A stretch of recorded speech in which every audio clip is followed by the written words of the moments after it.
Oh, le romantisme. Lorsque je pense au romantisme, ça me rappelle de l'amour, les émotions, la passion, etc. Toi, Esteban, comment vois-tu le romantisme de nos jours? D'après moi, le romantisme, c'est quelque chose qui a rapport aux fleurs, à Saint-Valentin, les chocolats, l'amour, les couples qui se donnent de l'affection. Très intéressant, Esteban. Mais savais-tu que lors de la naissance au 19e siècle, le romantisme était utilisé contre la tyrannie? Plus précisément, c'était pour protester contre la bourgeoisie qui règne et impose des règlements ainsi que la censure. Révolte contre un avenir qui ne promet plus rien et sans espoir. Révolte contre la recherche du sens. Révolte, finalement, envers le siècle tout entier. D'accord, mais quelles sont les caractéristiques du romantisme? Tout d'abord, il y a l'importance de la présence du sentiment amoureux. Par exemple, le poète va exprimer son adulation envers une femme dans ses écrits. Par la suite, le moi souffrant et le mal de vivre sont des caractéristiques similaires du romantisme. En effet, l'auteur démontre grâce à des métaphores sombres le fait qu'il ne se sent pas bien dans sa peau et parfois souhaite même mettre fin à son existence. Finalement, une autre des particularités du romantisme est la référence souvent présente aux éléments de la nature. En bref, ce que tu veux dire, c'est que pour écrire un poème romantique, il faut pleurer sur son sort, avoir le cœur brisé et comparer tout à des fleurs et une rivière. Tout à fait, car le romantisme est également parfumé de tonalités lyriques, voire même pathétiques. C'est bien beau tout ça, mais qu'est-ce qui rend le romantisme si populaire et reconnu? Eh bien, le romantisme est accessible à tous. Tout le monde a déjà vécu un ou des malheurs dans leur vie, et tout le monde peut faire des références à la nature. Et en gros, c'est pas super compliqué. De plus, il y a plusieurs auteurs extrêmement renommés pour leurs poèmes romantiques, comme Victor Hugo, qui est sans l'ombre d'un doute le plus grand. Mais il y a aussi Alfred de Musset, Alphonse Lamartine, et sans oublier celui qui est considéré comme le fondateur, François-René Chateaubriand. Donc je dois remercier Chateaubriand de m'avoir inspiré pour l'écriture de mon poème.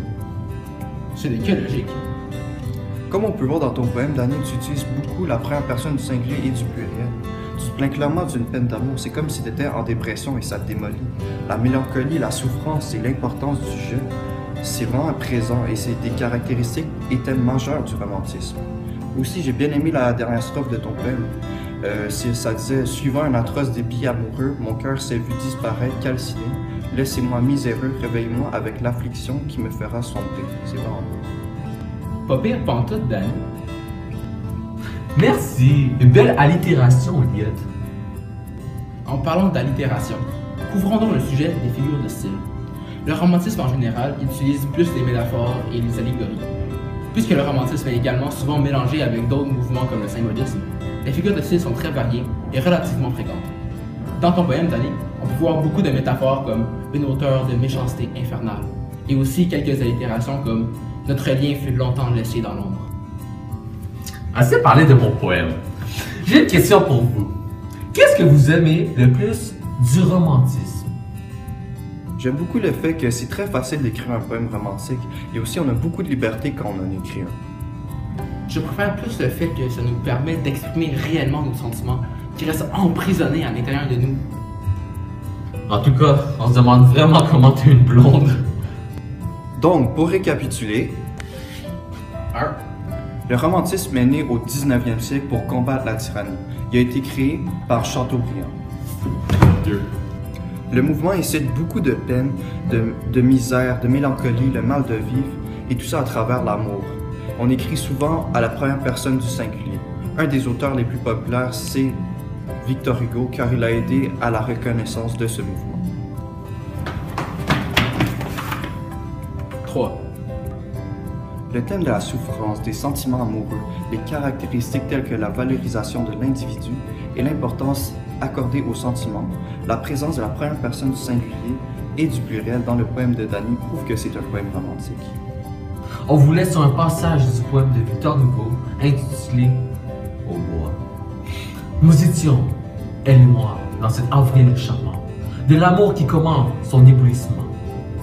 Au souvenir, au temps, heure évanouie, nous allions le cœur plein d'extase inouïe, ensemble dans les bois et la main dans la main. Pour prendre le sentier, nous quittons le chemin.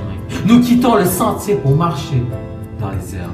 Le ciel resplendissait dans ses regards superbes. Elle disait « Je t'aime » et je me sentais